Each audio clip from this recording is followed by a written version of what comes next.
State bank of Pakistan के असूली फैसले के मुताबिक अगले माह से पाकिस्तान के तमाम तर करेंसी नोट गैर फाल हो जाएंगे। इसका मतलब है कि आपके करेंसी नोट सिर्फ पीस ऑफ पेपर रह जाएंगे, पैसों की कोई वैल्यू ना होगी और उन पैसों के इवज आप कोई भी चीज खरीद ना सकेंगे। वेलकम टू बाजार 99। दोस्तों, आज की इस वीडियो में हम सारी डिटेल्स आपको बताएंगे जिनके मुताबिक पाकिस्तान में करेंसी नोट की बंदिश से लेकर नए करेंसी नोट के बनने तक उनके डिजाइन, उनका नुकसान, उनका फायदा और इस तरह की सारी मार्केट में पहली अफवाहों के बारे में तमाम तर मालूमात आपको इसी वीडियो में मिल जाएंगी। इंडिया में मोदी की हुकूमत आने के फौरन बाद उन्होंने सबसे पहले अपने पुराने करेंसी नोट जो थे वो गैर फाल किए थे और नई करेंसी नोट छापे थे। अगर कुछ अरसा पहले का सोचें तो आपको याद होगा कि इंडिया में बैंकों के आगे लाइनें लग गई थी। लोग बहुत सारी बोरियों में पैसे भर भर के बैंकों की लाइनों में लग गए थे। उन दिनों में बहुत सारी ऐसी अफवाहें भी थी जिनके मुताबिक नए करेंसी नोट्स में एक चिप लगाई जाएगी जो नोट की लोकेशन भी बताएगी और उसकी क्वांटिटी के बारे में भी स्टेट बैंक को आगाह रखेगी। अगर इंडिया की बात की जाए तो इंडिया में यह काफी हद तक मौसर साबित हुआ था। यानी इंडियन लोगों में से जो करप्ट लोग थे जिन्होंने काला धन जमा किया हुआ था उनको बैंकिंग सेक्टर में लेके आना पड़ा था।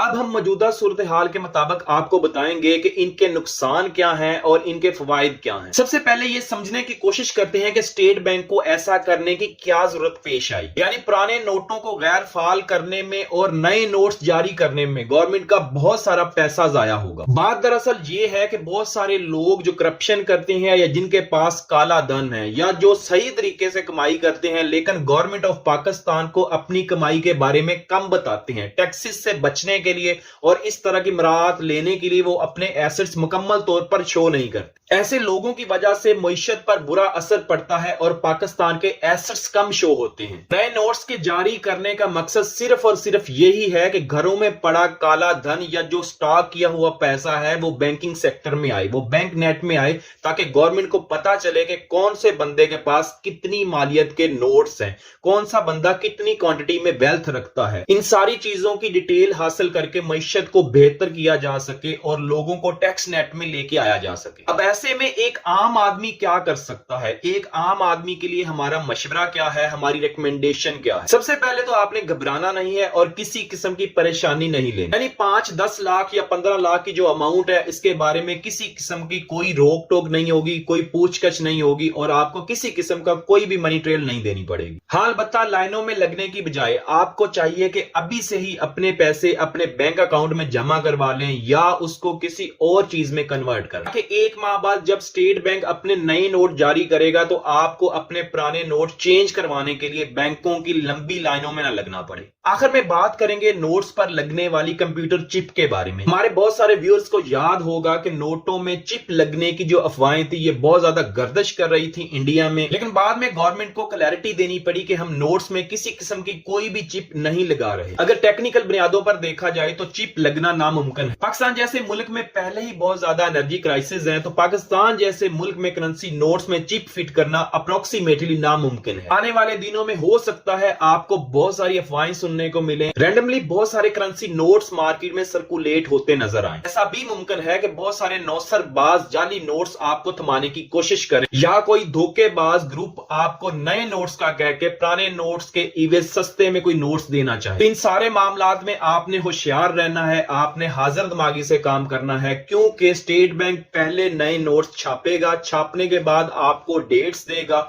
उन डेट्स के मुताबिक आपने अपने नोट्स तब्दील करने होंगे। ये कोई ऐसा मामला नहीं है जो 2-4 दिन में हो जाए। यानी स्टेट बैंक के मुताबिक मार्च तक हो सकता है वो नए नोट्स छाप लें, उसके बाद आप लोगों को टाइम दिया जाएगा, आप अपने नोट्स तब्दील करवा सकेंगे। नोट्स तब्दील करवाने के लिए हो सकता है 1 माह का टाइम दिया जाए, 2 माह का टाइम दिया जाए या बाद में एक्सटेंड करके 6 माह या साल तक कर दिया जाए। पैनिक क्रिएट करने की, घबराने की या परेशान होने की कोई जरूरत नहीं है। स्टेट बैंक की तरफ से जब भी नया सर्कुलर आएगा तो तमाम लोगों को आसानी के साथ उसके बारे में पता चल जाएगा। आखिर में अगर हमारी राय लें तो हम यही कहना चाहेंगे कि ये स्टेट बैंक का बहुत अच्छा फैसला है, पाकिस्तान गवर्नमेंट का बहुत ही अच्छा फैसला है। इससे मनी लॉन्ड्रिंग, करप्शन का पैसा, काला धन जो सारा है वो बाहर आ जाएगा और सारी अमाउंट के बारे में स्टेट बैंक को, गवर्नमेंट ऑफ पाकिस्तान को पता होगा कि पाकिस्तान में कितना पैसा कहां कहां पड़ा हुआ है। ये वो वाला पैसा है जिसके बारे में ना तो गवर्नमेंट जानती है ना ही स्टेट बैंक जानता है। पाकिस्तान का कोई भी अदारा नहीं जानता कि ये वाले पैसे किसके हैं, कहां पड़े हैं, क्यों पड़े हैं, किस लिए पड़े हैं। मार्च के शुरुआती दिनों में हो सकता है स्टेट बैंक नए नोट जारी कर दे और आपसे कहा जाए कि अपने पुराने नोट्स बैंक्स में जमा करवा के नए नोट्स हासिल कर लें। ऐसे में हुकूमत पाकिस्तान का और स्टेट बैंक की इस कैंपेन का भरपूर साथ दें। ये पाकिस्तान के फायदे के लिए है, हमारे मुस्तकबिल के लिए बहुत ही एक अच्छी चीज है। उम्मीद करते हैं आज की इंफॉर्मेशन आपको पसंद आई होगी।